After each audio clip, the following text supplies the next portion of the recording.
ओम शांति। आज के भगवत गीता श्लोक क्लास में तीसरे अध्याय का चौथा श्लोक, अध्याय 3, श्लोक नंबर 4। श्लोक है, न कर्मणा मनारंभात् नैष्कर्म्यं पुरुषोऽश्नुते न च सन्न्यसनादेव सिद्धिं समधिगच्छति। श्लोक दोबारा, न कर्मणा मनारंभात् नैष्कर्म्यं पुरुषोऽश्नुते न च सन्न्यसनादेव सिद्धिं समधिगच्छति। श्लोक का संधि विच्छेद है,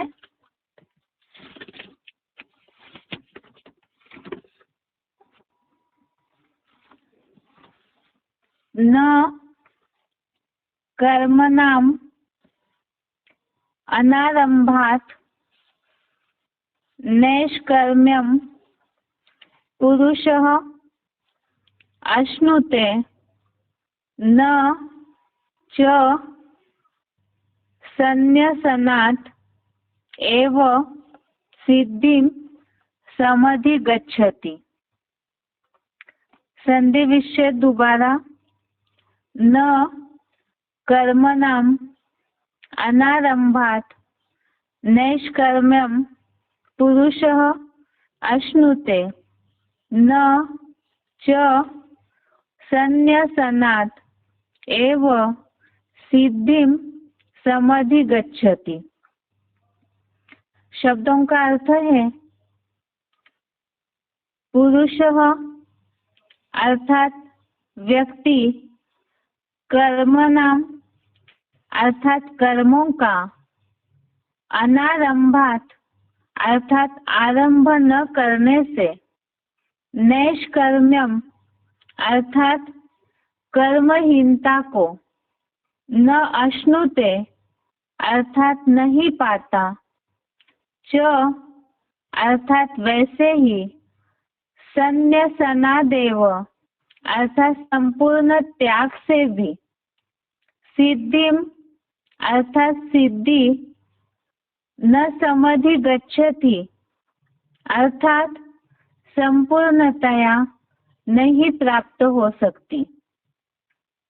शब्दों का अर्थ दोबारा, पुरुषः अर्थात व्यक्ति, कर्मणाम अर्थात कर्मों का, अनारंभात अर्थात आरंभ न करने से, नैष्कर्म्यम अर्थात कर्महीनता को, न अश्नुते अर्थात नहीं पाता, च अर्थात वैसे ही, सन्न्यसनादेव अर्थात संपूर्ण त्याग से भी, सिद्धिम अर्थात सिद्धि, न समधिगच्छति अर्थात संपूर्णतया नहीं प्राप्त हो सकती। श्लोक का अर्थ है, व्यक्ति कर्मों का आरंभ न करने से कर्महीनता को नहीं पाता, वैसे ही संपूर्ण त्याग से भी सिद्धि संपूर्णतया नहीं प्राप्त हो सकती। व्यक्ति कर्मों का आरंभ न करने से कर्महीनता को नहीं पाता, वैसे ही संपूर्ण त्याग से भी सिद्धि संपूर्णतया नहीं प्राप्त हो सकती। अर्थात तीसरे अध्याय पूरी तरह से कर्मयोग के लिए ही बताया हुआ है। भगवत गीता एक खास धर्म क्षेत्र और कुरुक्षेत्र की भूमि में बताया हुआ शास्त्रों है, इसीलिए ही इसमें धर्मानुकूल कर्म कैसे करने हैं और वो कर्मों का जो युद्ध क्षेत्र है उसमें मूल बात तो है सारा कर्मों का ही खेल है, इसीलिए ही उन कर्मों के आधार से ही किस तरह से प्राप्ति हो सकती है, उसी के बारे में ही भगवत गीता में खास श्रीमत दिया हुआ है। इसीलिए ही शुरुआत में जो हमने शुरू के 2-3 श्लोक देखे तीसरे अध्याय में, उसमें यही बात बताई है कि भगवान आकर के कर्मयोग, बुद्धि योग के बारे में बताते हैं, जिसमें अर्जुन की बुद्धि भी भ्रमित हो रही थी। तो इसीलिए भगवान ने अर्जुन को उसके बारे में स्पष्टीकरण देना शुरू किया, जिसमें कल के श्लोक में देखा कि सांख्य योग एक पृथक नहीं है, अर्थात ज्ञान की मनन चिंतन प्रणाली और कर्म सहित योग, ये वास्तव में ही दोनों के द्वारा ही वही पद की प्राप्ति होती है। अभी यहाँ कर्मों के बारे में और विस्तार से आगे के श्लोकों में बताया है। इसमें सबसे पहली बात, जो द्वापर युग से ही कईयों ने सिद्धि प्राप्त करने के लिए या कुछ प्राप्ति हो, इसके लिए ही अपने अनुसार अलग अलग तरीके अपनाए हैं। और उसके बारे में ही सबसे पहले यहाँ बताया, व्यक्ति कर्मों का आरंभ न करने से कर्महीनता को नहीं पाता। अर्थात अगर कर्मों का आरंभ ही नहीं किया, कर्मों की शुरुआत ही नहीं की, तो कर्महीनता को कैसे पाएंगे। दूसरी बात, संपूर्ण त्याग से भी सिद्धि संपूर्णतया नहीं प्राप्त हो सकती। इसका मतलब खास तो है, जैसे आगे के श्लोकों में भी ये बात क्लियर की गई है कि अनिवार्य कर्म तो मनुष्य को करने ही चाहिए। भगवत गीता में कहीं भी हठयोगी बनने के लिए नहीं बताया है। अभी के श्लोक का अर्थ क्लैरिफिकेशन सहित देखेंगे तो और अच्छे से समझ में आएगा, जिसमें से सबसे लिखा हुआ है निवृत्त व्यक्ति, अर्थात निवृत्त अर्थात जैसे सन्यासियों की तरह, ऐसे निवृत्त अर्थात दूर रहने वाले ऐसे व्यक्ति जो कर्मों का आरंभ न करने से, कर्मों की शुरुआत ही नहीं की, तो कर्महीनता रूप संपूर्ण त्याग को नहीं पाता है। क्योंकि जिन्होंने शुरुआत ही नहीं की है, तो उन्हें संपूर्ण त्यागी कैसे कहा जाएगा। दूसरी बात, वैसे ही बिना विचारे समुचित और अनिवार्य कर्मों के संपूर्ण त्याग से भी जीवन रहते दुखों से मुक्ति व जीवन मुक्ति रूप सिद्धि संपूर्णतया नहीं प्राप्त हो सकती। अर्थात द्वापर युग से जब से ही दुखों की शुरुआत हुई, वैसे ही मनुष्यों के मन में ये बातें आने लगी कि कर्म करने से, कर्मों के कारण संबंध संपर्क बढ़ने से ही दुखों की निर्मित हुई, दुखों की शुरुआत हुई। इसीलिए कर्मों को शुरू ही न करें, या तो कर्मों को पूरी तरह से त्याग करके बैठे। जैसे हठयोगी लोग सब कुछ छोड़ करके, जैसे प्राणायाम चढ़ाना, कुंभक चढ़ाना, इस तरह की जो अलग अलग हठयोग की प्रक्रियाएं करते हैं, तो वो बहुत ही कठिनाई भी होती है। और ऐसे तो देखने में नहीं आता है कि उन सारी प्रक्रियाओं के द्वारा किसी ने जीवन रहते रहते जीवन मुक्त अवस्था, अर्थात जीवन में रहे भी और सुख शांति की महसूसता हुई हो, बिल्कुल उनकी आत्मा मुक्त अवस्था का अनुभव कर रही हो, ऐसे कोई भी बात का प्रूफ नहीं मिलता है पुरातन जमाने से ही।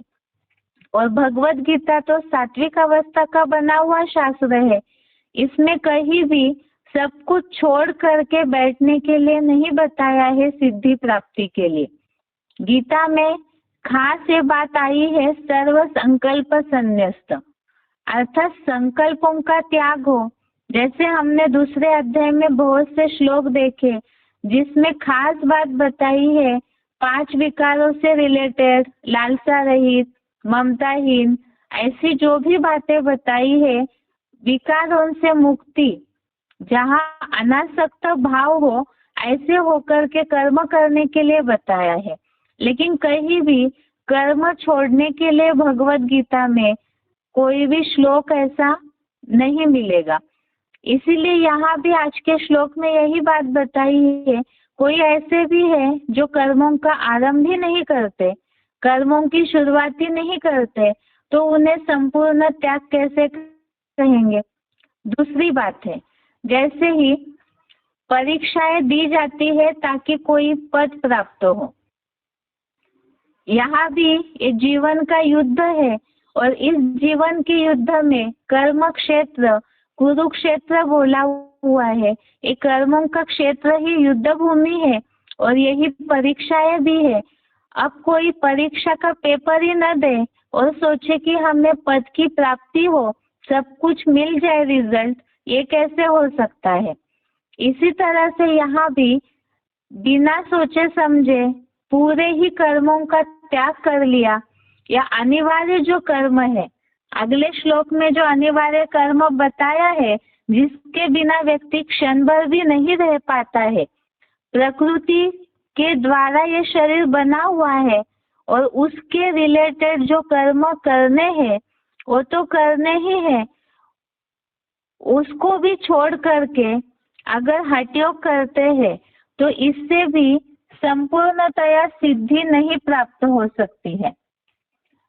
अब संपूर्ण सिद्धि प्राप्त होने के लिए क्या करना है, इसके लिए ही भगवत गीता में, अर्थात ऐसे जो परिक्रियाएं अपनाते हैं, संपूर्ण त्याग, कर्मों का पूरी तरह से त्याग, जिसके द्वारा सोचते हैं जीवन मुक्ति की अनुभूति हो या तो दुखों से मुक्ति की अनुभूति हो, तो ये किस आधार से हो सकता है, इसी से रिलेटेड, इसी से मिलते जुलते कुछ श्लोक हैं। इस हफ्ते में हमने और भी जो भी कल का श्लोक भी देखा, उससे रिलेटेड 5वें अध्याय के श्लोक देखे थे। आज के श्लोक में भी ये चौथे श्लोक से रिलेटेड और भी 5-6 श्लोक हैं जो मिलते जुलते हैं। हम गीता इसीलिए पढ़ रहे हैं ताकि दुनिया वालों को गीता के आधार से हम शिव बाबा का परिचय दे सके। और दुनिया में तो खास इन्हीं बातों का संघर्ष है, एक तो हठयोग और एक जो गृहस्थी लोग कर्म कर रहे हैं वो परिक्रियाएं। तो इसमें ही भगवत गीता में जो कर्मों की परिक्रियाएं बताई है उसे समझाने के लिए ही हमें भगवत गीता में ही आए हुए कुछ श्लोकों का रेफरेंस लेना जरूरी है, ताकि इस श्लोक से रिलेटेड और मिलते जुलते श्लोकों के द्वारा हम इस बात को सही रीति से समझ सके और लोगों को भी समझा सके। इसीलिए श्लोक से रिलेटेड अन्य जो भी श्लोक बताए जा रहे हैं इसका नंबर जरूर नोट करके रखें, क्योंकि रविवार को जो टेस्ट होती है उसमें रिलेटेड जो श्लोक बताए जा रहे हैं इससे रिलेटेड भावार्थ को लेकर के प्रश्न पूछे जाएंगे, या तो श्लोक में जो ऐसे शब्द आते हैं जो मिलते जुलते शब्द है जिससे कि हम कर्मों की थ्योरी को सिद्ध करें, ऐसी बातों को टेस्ट में पूछा जाएगा। इसीलिए श्लोक के नंबर जरूर नोट करके रखें। जो हम सीरियल वाइज श्लोक सीख रहे हैं, श्लोक पूछने में केवल वही श्लोक पूछे जाएंगे, लेकिन प्रश्न जो आते हैं 1 या 2 वाक्य के, उसमें जरूर रिलेटेड श्लोक के भावार्थ को लेकर के प्रश्न पूछे जाएंगे। इसीलिए इन श्लोकों का नंबर नोट करके रखें और इसके भावार्थ को ध्यान से पढ़ें। और ये इसीलिए ही किया जा रहा है ताकि हम लोगों को समझाते समय इन बातों को सही रीति से क्लियर करें, क्योंकि बहुत ऐसे दुनिया में लोग हैं जो पूरी तरह से गीता रटे हुए हैं। इसीलिए ही उन्हें क्रॉस प्रश्न पूछने पर भी हम रेफरेंस वाले श्लोक के साथ ही प्रूफ बता सके कि भगवत गीता में आखिर कर्म की क्या सही थ्योरी बताई है, उसे समझा सके। अभी के श्लोक में हमने खास देखा कि कर्मों के त्याग से, संपूर्ण त्याग से या कर्म आरंभ न करने से सिद्धि प्राप्त नहीं हो सकती है। इसके लिए ही खास शास्त्रों में उदाहरण दिया जाता है राजा जनक का। राजा जनक के लिए बताया जाता है कि उन्होंने 1 सेकंड में जीवन मुक्ति प्राप्त की। इसके रिलेटेड कहानी भी बताई जाती है कि राजा जनक की परीक्षा हुई। वो गृहस्थ में रहते हुए भी, ऐसी अवस्था में थे, राजपाट चलाते हुए भी उनको अपने राजपाट से, गृहस्थ व्यवहार से कोई भी आसक्ति नहीं थी।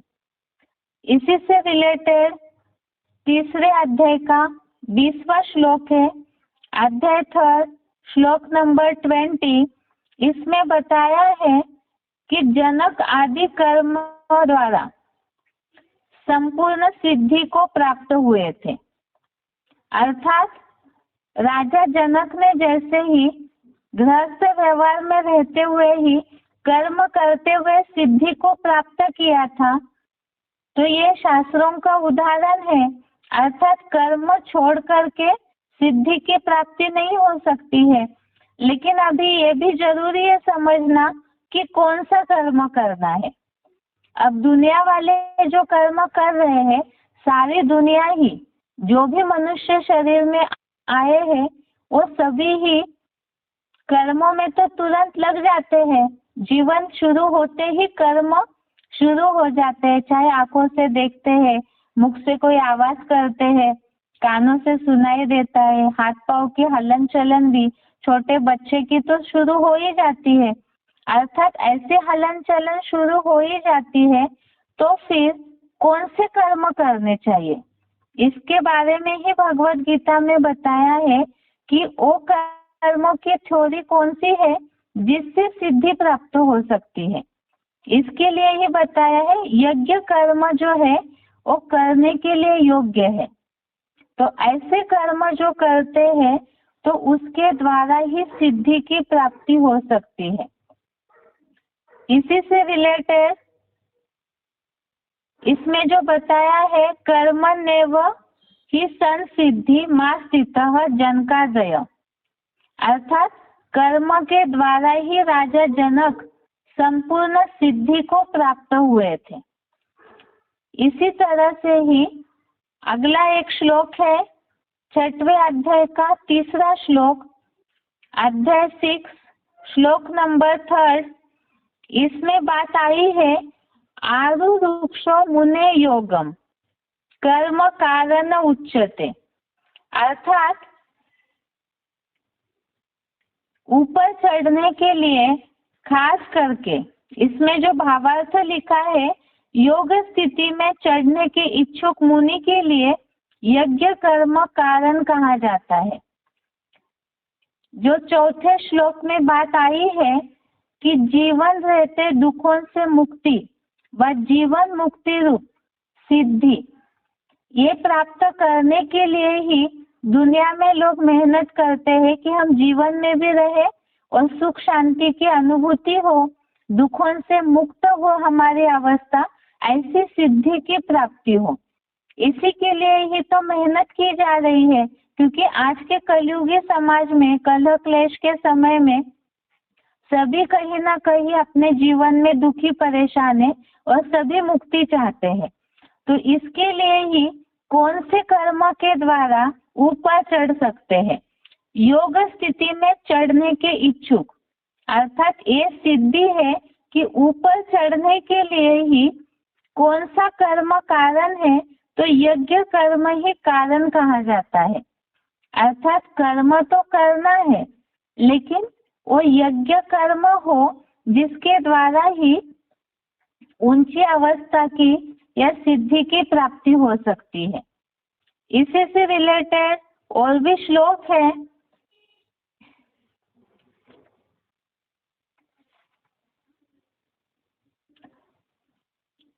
आगे का श्लोक है 5वें अध्याय का 6वां श्लोक, अध्याय 5 श्लोक नंबर 6। इसमें यह बात आई है, जैसे हठयोगी लोग हैं तो उन्हें बहुत सारे शरीर को तकलीफ देनी पड़ती है।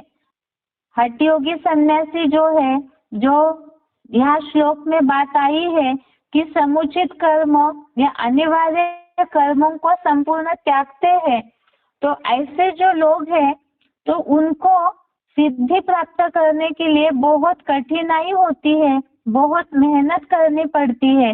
उसके बावजूद भी जिस तरह से जीवन मुक्त अवस्था का अनुभव होना चाहिए वो नहीं होता है। यही बात 5वें अध्याय के 6वें श्लोक में बताई है, अध्याय 5 श्लोक नंबर 6। इसमें यह बात आई है, संन्यास तो कर्म योग बिना दुख पूर्वक प्राप्त होता है।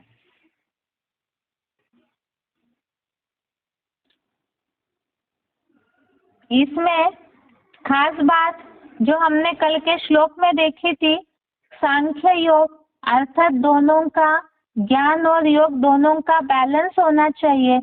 यही बात यहाँ भी बताई कि योग युक्त मननशील व्यक्ति परम ब्रह्म को शीघ्र ही पाता है, अर्थात परम ब्रह्म की जो शांति की अवस्था है ये सिद्धि है, और उसे प्राप्त करने के लिए योग युक्त प्लस मनन चिंतनशील अर्थात सांख्य और योग ये दोनों की बैलेंस वाली अवस्था होनी चाहिए।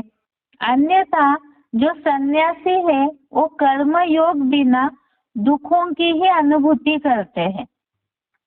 इसका मतलब 3रे अध्याय का जो 4था श्लोक हम देख रहे हैं, अध्याय 3 श्लोक नंबर 4, इसमें जो बात खास बताई है कि कर्मों का आरंभ न करने से और संपूर्ण त्याग से भी सिद्धि प्राप्त नहीं हो सकती है, जैसे कि सन्यासी। तो सन्यासी जो है इन्हें कैसे सिद्धि प्राप्त होगी, तो इन सन्यासियों को इस बात की महसूसता होनी चाहिए कि इस तरह से कर्म योग के बिना सिद्धि की प्राप्ति नहीं हो सकती है। अगला श्लोक है इसमें,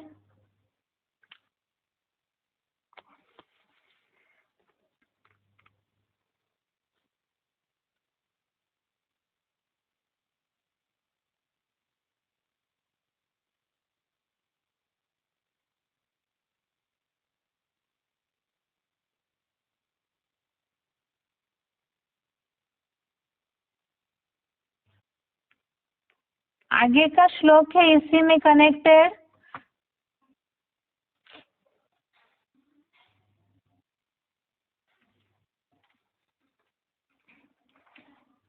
इससे कनेक्टेड आगे का श्लोक है,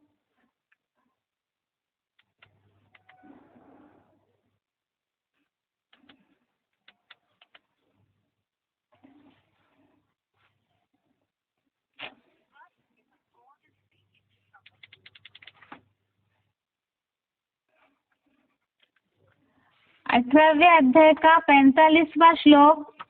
इसमें यह बात 46वां श्लोक, अध्याय 18 श्लोक नंबर 46, इसमें यह बात आई है,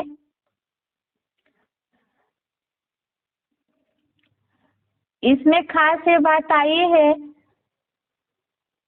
जहाँ प्राणियों की क्रिया होती है जिससे यह सारा वृक्ष विस्तृत हुआ है, उसकी अपने कर्म से अच्छे से अर्चना कर। क्लैरिफिकेशन में ये बात खास लिखी है कि जो यज्ञ पीता है उसकी अपने कर्मों के द्वारा अच्छे से अर्चना कर, तब ही मनुष्य सिद्धि को पाता है।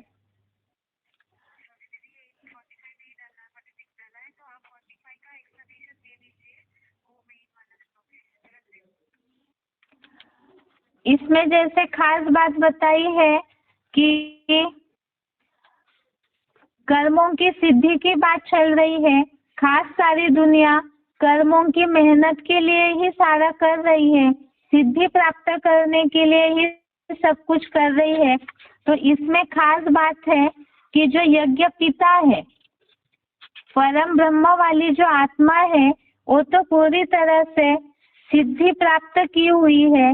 तो उस यज्ञ पिता के यज्ञ कर्मों को अगर करते रहेंगे तो उसी तरह से सिद्धि की प्राप्ति की अनुभूति होगी। इसी के साथ साथ 18वें अध्याय का 45वां श्लोक, अध्याय 18 श्लोक नंबर 45, इसमें अध्याय 18 श्लोक नंबर 45 में ये बात खास आई है। श्लोक नहीं पढ़ेंगे, केवल इसका अर्थ देखिए। भावार्थ में लिखा है कि अपने अपने कर्मों से सदा लगा हुआ मनुष्य संपूर्ण सिद्धि रूप वैकुंठ को पाता है। स्वकर्म में लगा हुआ कोई भी वर्ण का पुरुषार्थी जैसे सिद्धि को पाता है, उसे सुन। वो तो आगे के श्लोकों में बताया है। यह खास बात है कि अपने अपने कर्मों से इस पुरुषोत्तम संगम की शूटिंग में सदा लगा हुआ मनुष्य संपूर्ण सिद्धि रूप वैकुंठ को पाता है। अब अपने अपने कर्म, इसे हमने समझा है इसके पहले कि खास जो यज्ञ कर्म है वो त्यागने योग्य नहीं है, ऐसी बात भगवत गीता में आई हुई है। उसके साथ साथ ही जो यज्ञ पिता है उसकी अच्छे से अर्चना कर तो सिद्धि को प्राप्त करेगा। और 18वें अध्याय के 45वें श्लोक में 45 नंबर श्लोक में खास बताया है कि जो अपने अपने कर्मों में लगा हुआ मनुष्य है वो संपूर्ण सिद्धि रूप वैकुंठ को पाता है। अर्थात कहीं भी भगवत गीता में कर्मों को छोड़ने की बात नहीं आई है, बल्कि कर्म करने की बात आई है। और वो कर्म कैसे करना है, इसे हमने 3रे अध्याय के 20वें श्लोक में देखा। जनक जैसे कर्म करना है, जो जनक ने जैसे सिद्धि प्राप्त की कर्म करते हुए, तो इसी तरह से जो अनासक्त भाव से रहेगा तो उन्हें ही सिद्धि की प्राप्ति होगी। इसके साथ साथ ही 4थे अध्याय का 20वां श्लोक, अध्याय 4 श्लोक नंबर 20, इसमें ये बात आई है,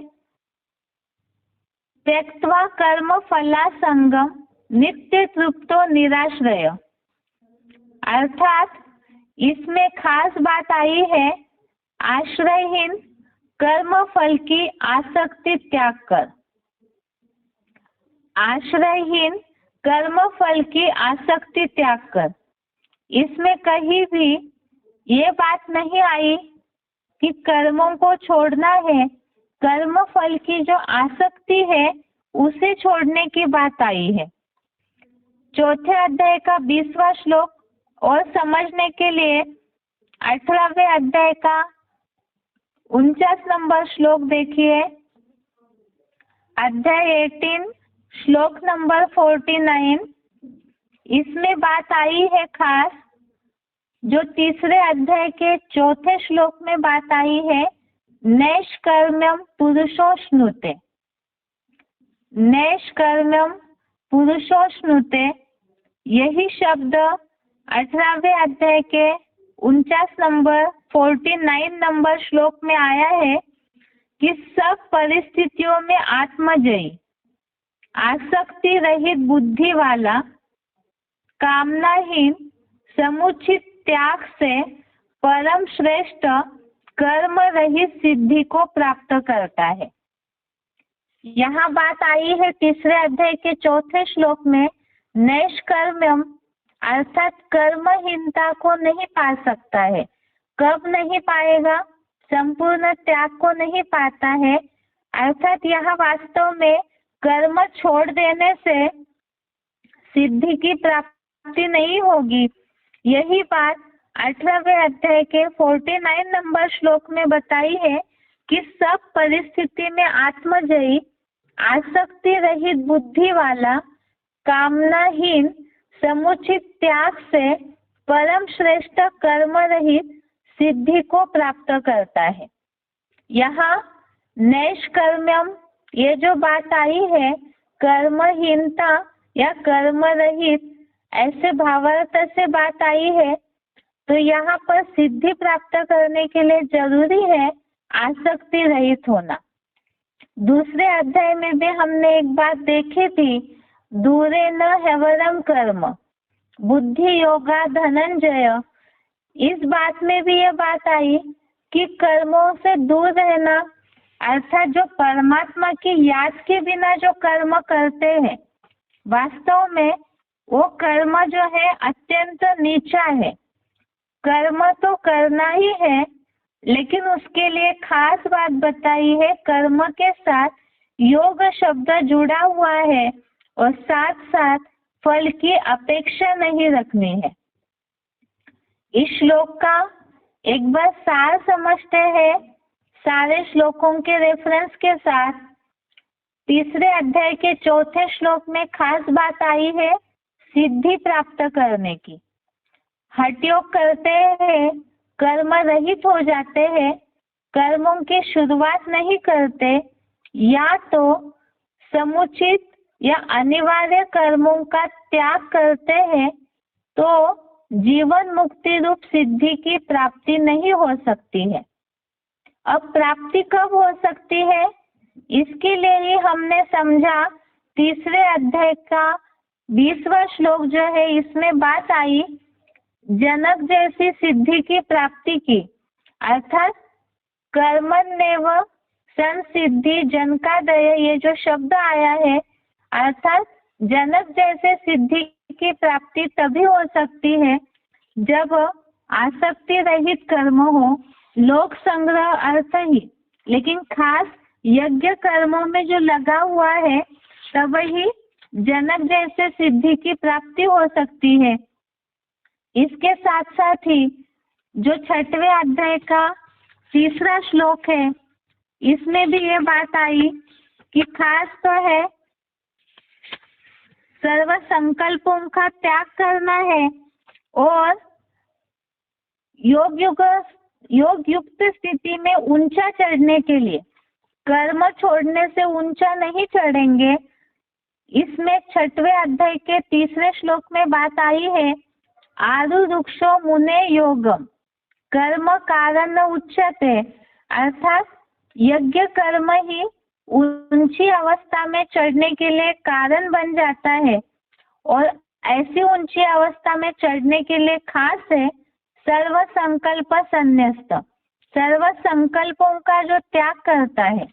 उसके साथ साथ ही जो 18वें अध्याय के 49 नंबर श्लोक 49 नंबर श्लोक में खास बात आई है कि आसक्ति रहित जो कर्म करते हैं, तो उसी से ही सिद्धि की अर्थात जीवन मुक्त अवस्था की प्राप्ति हो सकती है।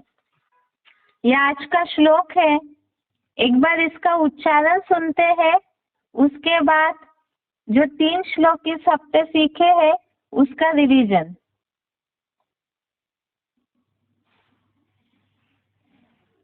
न कर्मणा मनारम्भा नैष्कर्म्यं पुरुषोऽश्नुते न च संन्यसनादेव सिद्धिं समधिगच्छति। निवृत्त व्यक्ति कर्मों का आरंभ न करने से कर्महीनता रूप संपूर्ण त्याग को नहीं पाता। वैसे ही बिना विचारे समुचित और अनिवार्य कर्मों के संपूर्ण त्याग से भी जीवन रहते दुखों से मुक्ति व जीवन मुक्ति रूप सिद्धि संपूर्णतया नहीं प्राप्त हो सकती।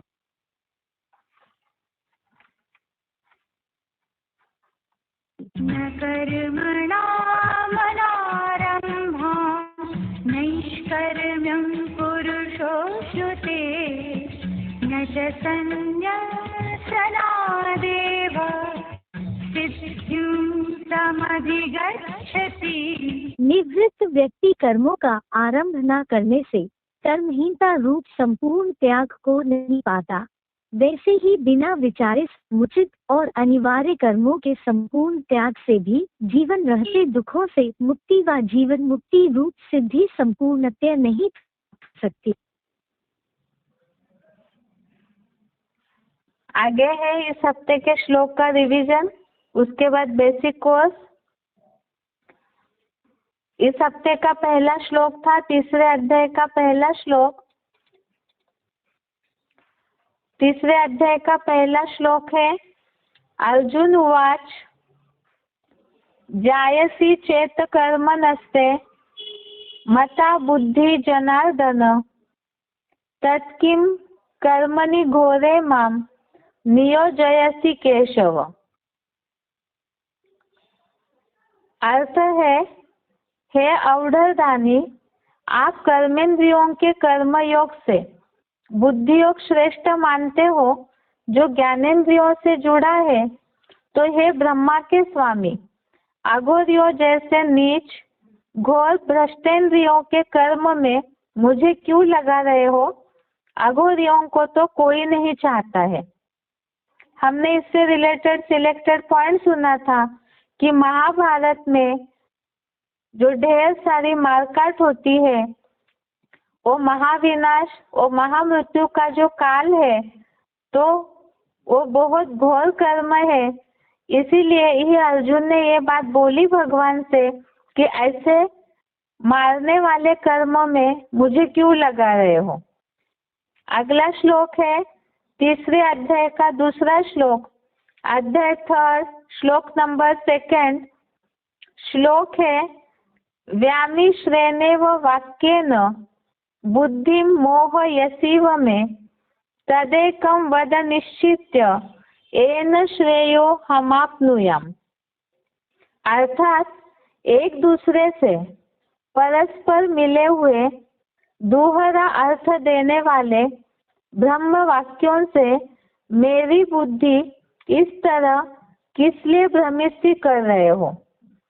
तो कर्म योग बुद्धि योग में से निश्चय करके एक बात मेरे से कहो, जिससे मैं निश्चय बुद्धि विजयते बन सकूं और श्रेष्ठता को प्राप्त करूं। इस श्लोक में हमने समझा था कि वास्तव में भगवान जो है गॉड इज ट्रूथ कहे जाते हैं, सत्य एक ही होता है। तो भगवान कभी भी दो दो अर्थ वाली बातें नहीं करेंगे। इससे रिलेटेड हमने पॉइंट भी सुने थे, जैसे कि बाबा की मुरलियों को लेकर के भी शिव बाबा जो क्लैरिफिकेशन देते हैं, या मुरलियाँ जो चली हुई है शिव बाबा की, उसमें भी कईयों को ये डाउट आता है, संशय आता है कि बाबा दो दो अर्थ वाली बातें क्यों करते हैं। शिव बाबा ने बोला है, शिव बाबा की वाणी का प्रसंग अंतर नहीं होता, कोई ना कोई ऐसी रेफरेंस होता है जिस बात का उदाहरण समझाने के लिए बातों को बताया जाता है। दूसरी बात है कि जैसे शिव बाबा की बातें जो है वो दो अर्थ वाली नहीं होती है। मुरलियों में जैसे बहुत ऐसे पॉइंट आते हैं जिसे हमने उदाहरण से समझा था, ये लक्ष्मी नारायण तो समझदार है और ये लक्ष्मी नारायण तो बुद्धू है, तो ये वास्तव में संगमिकी लक्ष्मी नारायण और सतयुगी अलग लक्ष्मी नारायण है, उनके लिए बात आती है। इसी तरह से बाबा की मुरलियों का गुह्य राज होता है। देहवान अगर है तो शिव बाबा की मुरलियों के उन गुह्य रहस्यों को सही मायने में समझ नहीं पाएंगे। दूसरी बात, सागर मंथन के समय जैसे असुरों ने सांप का मुंह पकड़ा और देवताएं फॉलो करते रहे, पूछ पकड़े, इसी तरह से कलह क्लेश के युग में जब आसुरी बुद्धि हो जाते हैं तो शिव बाबा की बातों को भी ऐसे क्यों बोला, वैसे क्यों बोला, ये बात टैली नहीं होती है। इस तरह की देहभान वाली स्थिति होने के कारण शिव बाबा की बातों को पकड़ते हैं, जबकि मुरलियों में सारा राज क्लियर किया हुआ है। जब देहभान हटे और मुरलियों को गहराई से सुने, तभी निश्चय बुद्धि हो सकते हैं और कल्याण की अवस्था को प्राप्त कर सकते हैं। अगला श्लोक है 3रे अध्याय का 3रा श्लोक, 3rd नंबर श्लोक। भगवान उवाच लोकेस्मिन् द्विविधा निष्ठा पुरा प्रोक्ता मया नघ ज्ञान योगेन सांख्यानां कर्म योगेन योगिनाम। अर्थात हे निष्पाप, मैंने इस कलयुगांत में पुरुषोत्तम संगम की शूटिंग के लोक में 2 तरह की निष्ठा प्रणाली कही थी। ज्ञान योग द्वारा कपिल जैसे ज्ञानियों की और गृहस्थियों के कर्म सहित योग द्वारा कर्म योगियों की। इसमें खास हमने समझा था कि शिव बाबा जो है, यहाँ कर्म करने की बात आई है।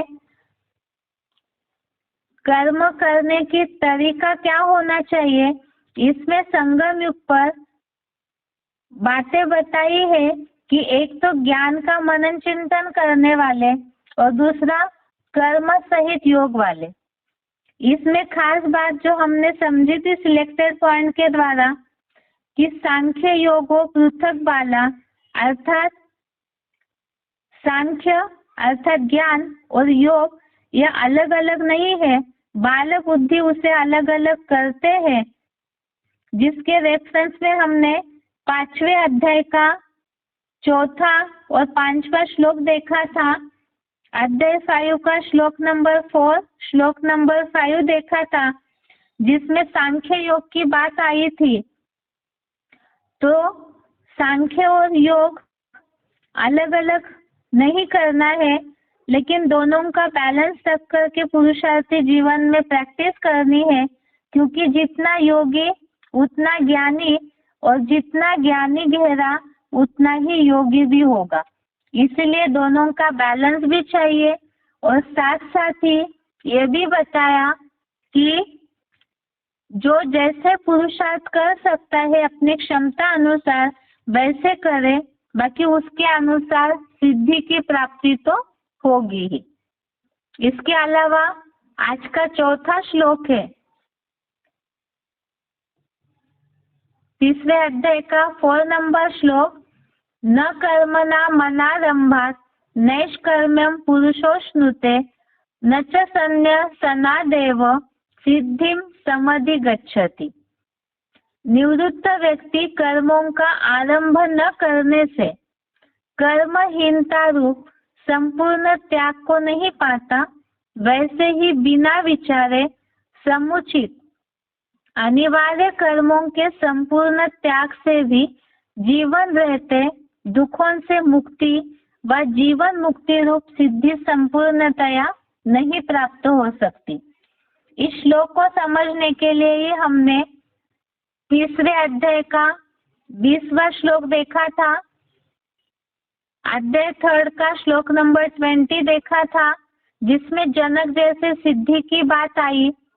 6वें अध्याय का 3रा श्लोक देखा था, अध्याय 6 श्लोक नंबर 3।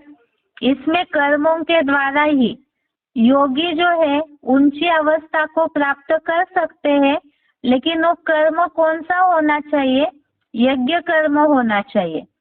इसके अलावा 18वें अध्याय का 45वां श्लोक देखा था, 45 नंबर श्लोक अध्याय 18 का। इसमें जो बात आई है नैष्कर्म्यम, अर्थात आसक्ति रहित कर्म हो, फलों की आसक्ति न हो, अनासक्त भाव से कर्म करते हो, तभी सिद्धि की प्राप्ति हो सकती है, जिसके लिए ही 4थे अध्याय का 20वां श्लोक भी हमने देखा था, अध्याय 4 का श्लोक नंबर 20। तो ये आज का श्लोक हो गया। मुरलियों में भी अव्यक्तवाणियों में भी बाबा ने बोला है कर्मों की गति बहुत गुह्य है। भगवत गीता में भी यही कर्मों की जो गहन गति है, श्लोक में भी ये शब्द आया है कर्मों की गहना कर्मणो गति, अर्थात कर्मों की गति बहुत गहन है। तो इसे समझने के लिए ही इस श्लोकों का सही रीति से अध्ययन करना जरूरी है, तभी हम अपने जीवन में भी कर्मों की थ्योरी को समझ सकते हैं। और जिन्हें हमें ज्ञान समझाना है सभी कर्म की थ्योरी में ही उलझे हुए हैं। तो इस सारे श्लोकों के साथ साथ यदि हम ज्ञान समझाएंगे सही रीति से, तभी लोगों को भी ज्ञान की बातें समझ आएगी और निश्चय बुद्धि होंगे। ये आज का श्लोक हो गया, रिवीजन हो गई कल के टेस्ट के हिसाब से। अभी आगे बेसिक कोर्स, बेसिक कोर्स में कल हम देख रहे थे असुरों के लक्षण। असुरों के लक्षण में 16वें अध्याय का 4था श्लोक देखा था। लिंक जोड़ने के लिए रेफरेंस बता रहे हैं। बात चल रही थी मनुष्य आत्मा 84 लाख योनियों में नहीं जाती है।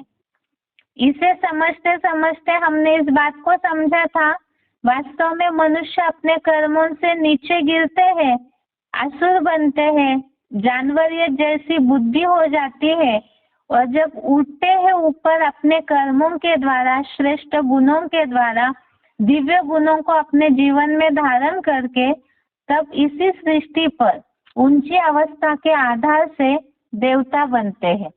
देवताओं के लक्षण हमने इसके पहले समझे थे। अब आज का समाज एक कलयुगी सृष्टि आसुरों से, राक्षसों से भरी हुई है, जिसके लिए हमने समझा था कि ऐसे जो बार बार पाप करते हैं तो मूढ़ा जन्मनी जन्मनी ऐसे मूर्ख योनियों में ही उन्हें फेंका जाता है। अपने कर्मों के द्वारा वो असुर योनियों में ही जन्म लेते हैं। तो उन असुरों के जो लक्षण है वो 16वें अध्याय में पूरी तरह से दिए हुए हैं। टेस्ट के हिसाब से इससे रिलेटेड जो श्लोक अभी पढ़ाए जा रहे हैं उसका नंबर जरूर नोट करके रखें।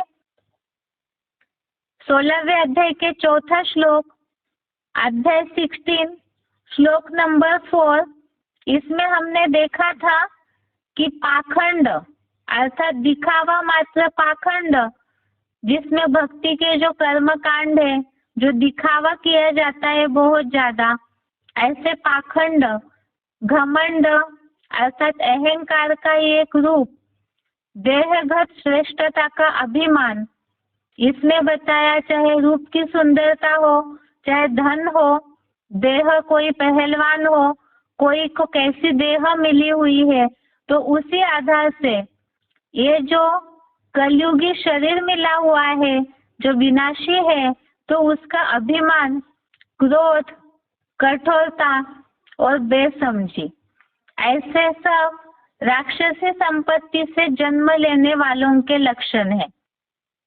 इसे हमने उदाहरणों के साथ समझा था पहले भी। आज के समाज में जिस तरह से अत्याचार फैला है, हिंसाचार फैला है, दंगे फसाद करते हैं लोग, पारिवारिक जो हिंसाएं हो रही है, तो ये सारे क्रोध, कठोरता और बेसमझी के ही लक्षण है, और यही वास्तव में राक्षसी संपत्ति वालों के गुण है, लक्षण है, गुण धर्म है।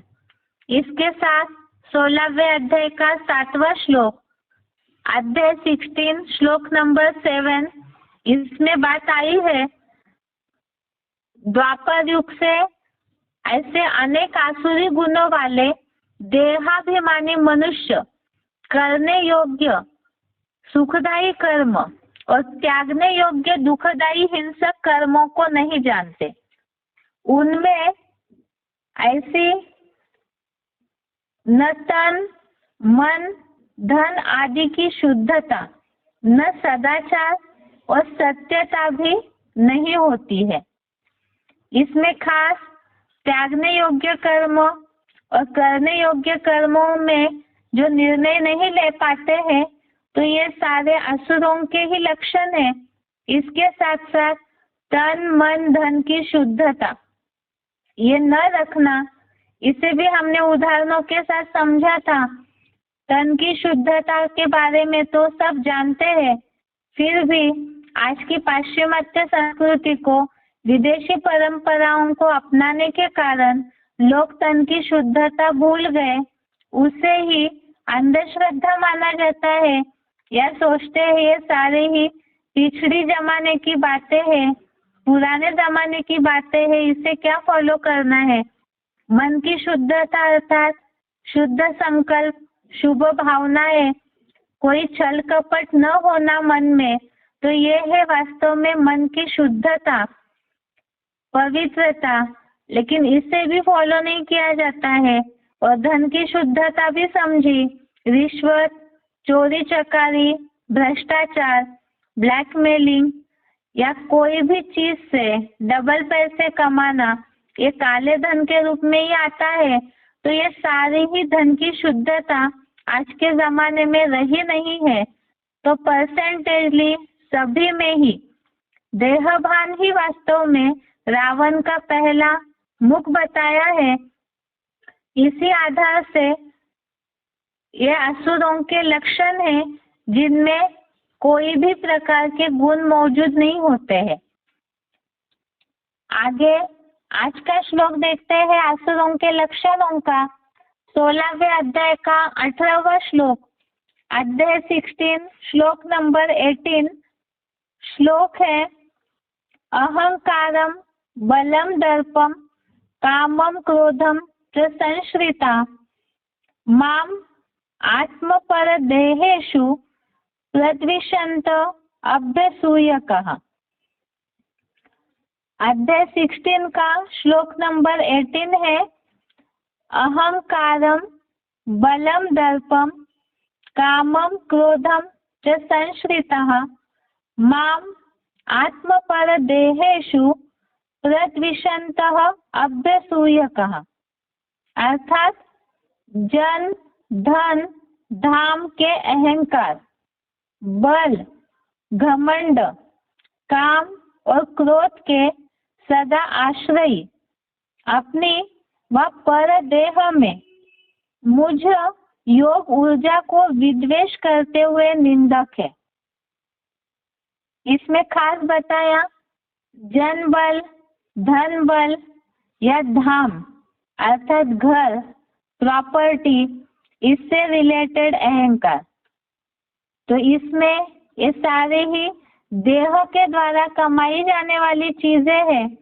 और इसका अहंकार, किसी के पास जनबल ज्यादा रहता है, जैसे बड़े बड़े नेताएं हैं, बड़े बड़े जो जानी मानी हस्तियां हैं, तो उन्हें अपने उस जनबल का, उनके कंट्रोल में जो जनबल है उसका अहंकार रहता है।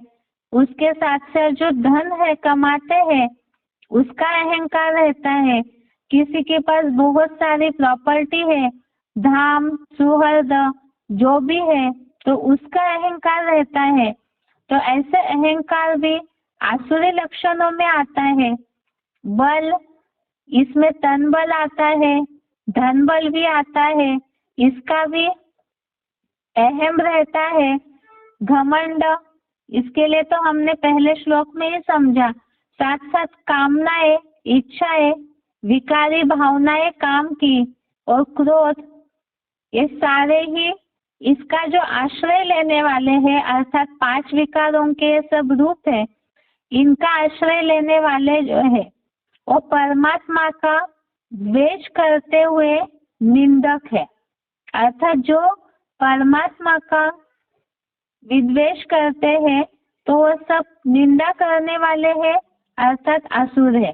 जैसे शास्त्रों में दिखाया जाता है, असुर जो है जहाँ उन्हें स्वार्थ चाहिए, उन्हें कहीं प्राप्ति चाहिए, तो उतनी देर के लिए ही भगवान को भजते हैं और उसके बाद अपने ही गलत कर्मों में लगे रहते हैं।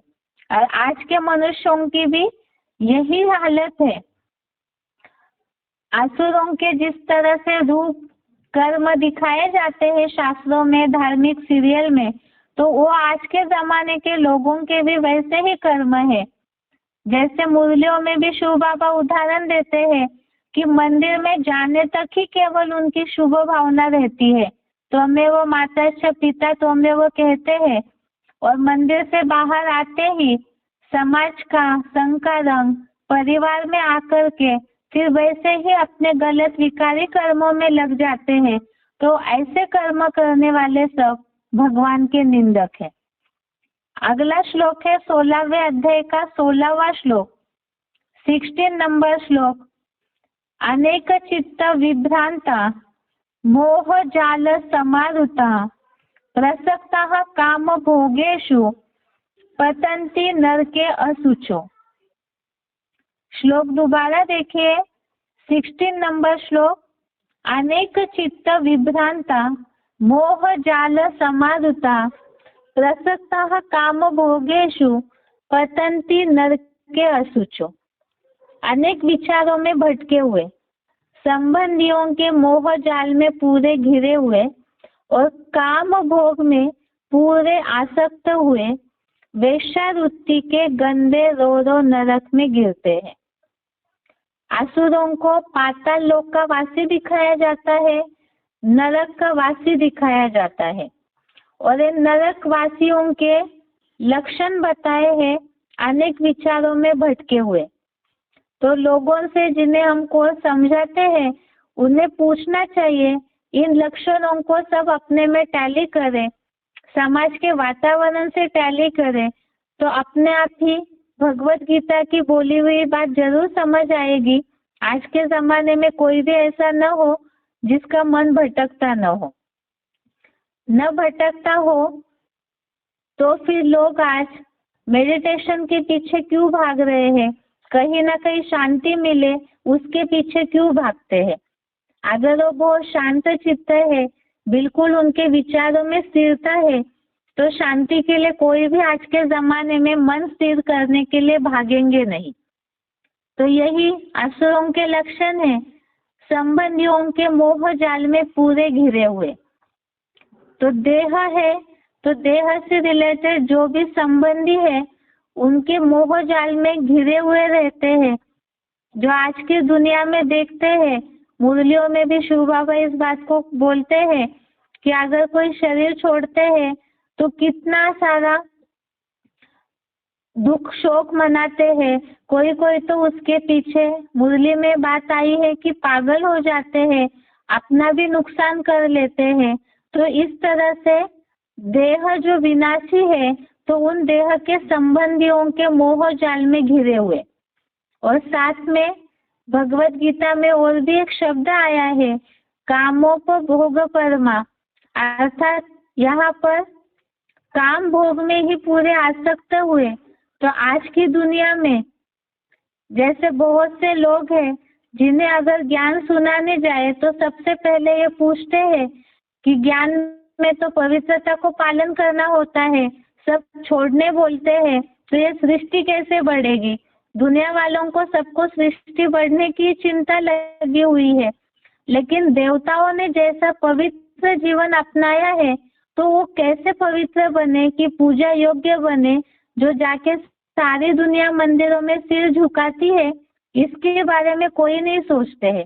इसलिए नहीं सोचते हैं क्योंकि उनकी खुद की इच्छाएं, आसक्ति पूरी नहीं हुई है। तो इसीलिए इस तरह से बातों में भटका करके अपनी इच्छाएं पूरी करने में लगे हुए रहते हैं।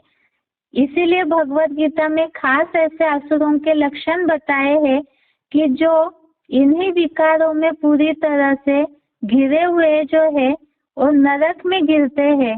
और कलयुगी जो समाज है, इन सबकी यही मानसिकता है परसेंटेजली नंबरवार। तो ऐसे असुरों के लक्षण बताए हैं। 16वें अध्याय का 21वां श्लोक, अध्याय 16 श्लोक नंबर 21। त्रिविधम नरकस्य इदम द्वारम नाशनम आत्मनः कामः क्रोधः तथा लोभः तस्मात् एतत् त्रयम् त्यजेत्। अर्थात काम, क्रोध और लोभ ये आत्मा के तन, मन, धन और बुद्धि के नाशक नारकीय त्रिविध द्वार है। ये तीनों महाशत्रुओं के मानिंद त्याज्य है। अर्थात काम, क्रोध और लोभ ये नरक में ले जाने वाले द्वार है, इन्हें त्यागना चाहिए। अर्थात ये भी आसुरों के लक्षण है। इन सारे ही जो हमने एग्जाम्पल के लिए 5 श्लोक देखे आसुरों के लक्षण के, तो ये परसेंटेजली मनुष्य खुद अपने में, जिन्हें भी हम ज्ञान समझाते हैं उन्हें बोलना है कि खुद अपने में चेक करें कि हमारे में परसेंटेजली अवगुण है या नहीं है, क्योंकि ये तो भगवान ने गीता में आसुरों के लक्षण बताए हैं। तो इसी सृष्टि पर मनुष्य अपने देह भान की मिट्टी में इतना रम जाता है, विनाशी देह में इतना रम जाता है और उससे रिलेटेड विकारी भावनाओं में कि वो गिरी हुई जो स्थिति है वही वास्तव में नरकीय स्थिति है। अर्थात 5 विकारों से वशीभूत जो मनुष्य है वही वास्तव में असुर कहा जाता है।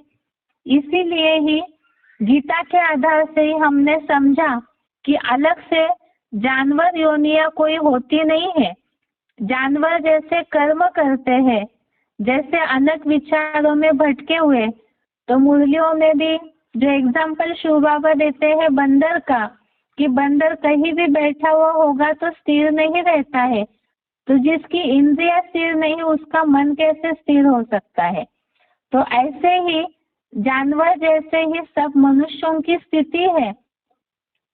इसीलिए ही यही वास्तव में मनुष्य ही आसुरी रूप धारण करता है कलयुगांत में। यह है बेसिक कोर्स, और टेस्ट के लिए भी यही आसुरों के लक्षण वाले श्लोक है। इसके साथ साथ ही आज का गीता का क्लास पूरा होता है। अगले हफ्ते में हम मनुष्य जन्म कौन सा श्रेष्ठ है, कैसे श्रेष्ठ है, सृष्टि की आयु लाखों वर्ष है या नहीं है, इसके बारे में समझते हैं। आज के लिए यहाँ तक ही। ओम शांति।